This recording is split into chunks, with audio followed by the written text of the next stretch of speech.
Webale nnyo kyambadde Lawrence nayo by'otuusizzaako. Kaakati no tugenze e Busia wakati mu kutumbula ebyensuubulagana wakati w'amawanga abiri Uganda ne Kenya. Abaminisita bavunaanyizibwa ku nsonga za East Africa okuli owa Uganda ne Kenya batadde omukono ku ndagaano egenda okusobozesa enteekateeka y'okutambula obulungi era nga ku lwa Uganda abadde minisita akola ku nsonga za East Africa omukyala Rebecca Kadaga ate ku ludda olwa Kenya era minisita akola ku nsonga zezimu omukyala Penina Malonza. Gavumenti ya Uganda ne ya Kenya basinkanye ku nsalo ne bagenda maaso n'okussa emikono ku ndagaano ey'okusitula ebyensuubulagana.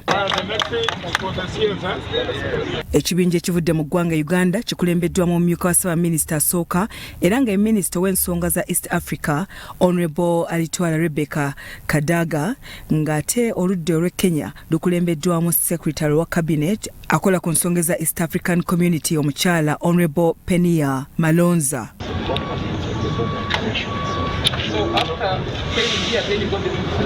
Bano bagenze maaso n'okulambula emirimu egikakkalabizibwa ku nsalo ey'eggwanga lya Uganda n'eggwanga erya Kenya. Baliko okusomooza okw'enjawulo kwe bazudde era ne bakinoganya nti bajja kubanga bakunogera eddagala nga kuno kwe kuli ebyuma ebigenda maaso n'okwekebejja emmotoka ez'ebyamaguzi okubanga bitono, omuwendo gw'ebifo ku nsalo omuyitwa okubanga bitono, akalippagano k'ebidduka, okulwanagana entakera okw'abavubi ku nnyanja ekiviirako emisango egy'enjawulo awamu n'okuwanyisiganya obuweereza n'ensimbi nga nakyo kikyali kizibumu. They cause delays, so we're going to find solutions on the issue of those scanners so that business can move much faster.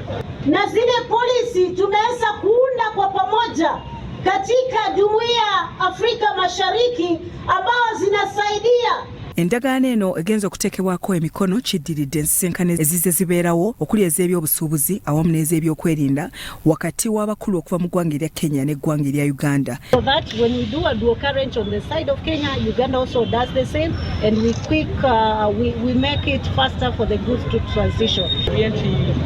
Scanners tezimala ku side ya Kenya ne side ya Uganda. Tulina kye tusazeewo ku nsonga eyo. Batulidde nti ku boda Kenya ne Uganda waliwo okufunga nga 50 kuyisa abantu kutali gazetted. Kati tukirizaganya nti boda post mu Rwanda neye Buteba zijja kugazetibwa mangu zongere okuteekawo obwatwa abantu tubekola na congestion y'amaanyi wano. Minisita Rebecca Alitwala Kadaga awamu ne Penina Malonza enzikiriziganya gye batuuseeko yakulaba nga amawanga gombiriri gagenda mu maaso n'okulaakulana awamu n'okugonjoola okusoomooza okubaddewo. Bigo kubanga yita kupanya ate nga bintu byatwala si bya ssente nyingi yali badde agendera ku bundi ya bulijjo naye takimanyi. So tusazeewo nti tujja kufuna entegeka aba Revenue Authority n'abalala tutandika okusomesa abantu twogedde ku kyakuplaningira wamu. That Uganda has agreed that they're going to fast track on their side to gazette because on our side Kenya has already gazetted and therefore we're going to fast track the Rwanda and Buteba.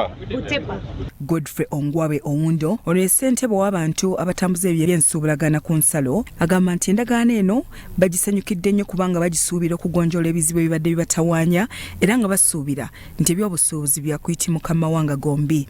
These people, so the truck drivers, some of them don't have where to help themselves. So the two ministers are agreeing that yes, we really need to have other borders expanded on because now this border has become too small to arrest and address the issues. Biasande Charles, Salt TV, Omunyo. Mfalme wa siku ya malipo, kwako wewe Mwenyezi Mungu tunakuabudu na kwako wewe Mwenyezi Mungu tunakutaka msaada.